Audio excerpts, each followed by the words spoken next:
Darnton ne critique pas le fait qu'il y ait un acteur américain qui numérise les fonds. Il dit simplement, et je suis d'accord avec lui, que la masse, il y a un danger dans la numérisation de masse de toutes ces ressources, c'est de faire perdre la pratique de ce qu'il appelle la lecture lente, c'est-à-dire la lecture approfondie d'un ouvrage.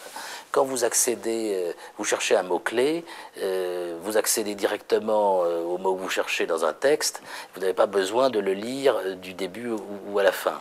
Donc vous avez une illusion du savoir rapide qui peut être dangereuse si cela vous fait perdre l'habitude de suivre une pensée pas à pas et de lire donc non pas simplement le passage qui est pertinent par rapport à votre recherche, mais ce qui précède et ce qui le suit, puisqu'une pensée normalement forme un tout.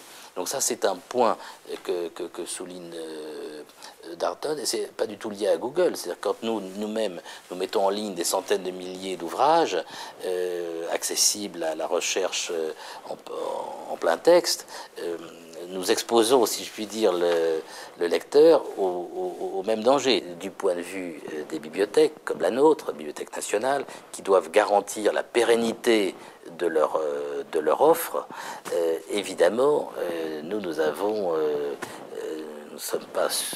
nous avons des contraintes économiques, certes, mais nous ne sommes pas susceptibles d'être mis en faillite. Nous nous préoccupons de la conservation à très long terme des données numériques, qui est un problème majeur. Donc nous avons des critères, des exigences que n'a pas une société privée, commerciale comme Google. Le projet européen permet de mettre en rapport les uns avec les autres des éléments du patrimoine culturel qui sont très différents. Ce ne sont pas simplement donc des imprimés qui vont être accessibles ou qui sont d'ores et déjà accessibles à travers Europeana, mais aussi bien des images, des documents sonores ou des archives de toute nature. Donc il y a en extension possible, il n'y a pas du tout coïncidence. D'autre part,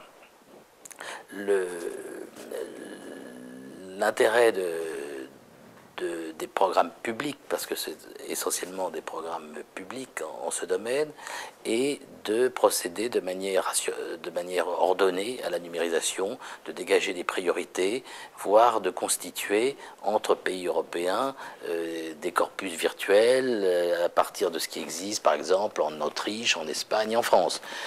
C'est-à-dire les dimensions potentiels du projet Europeana vont bien au-delà du projet de numérisation de livres de Google.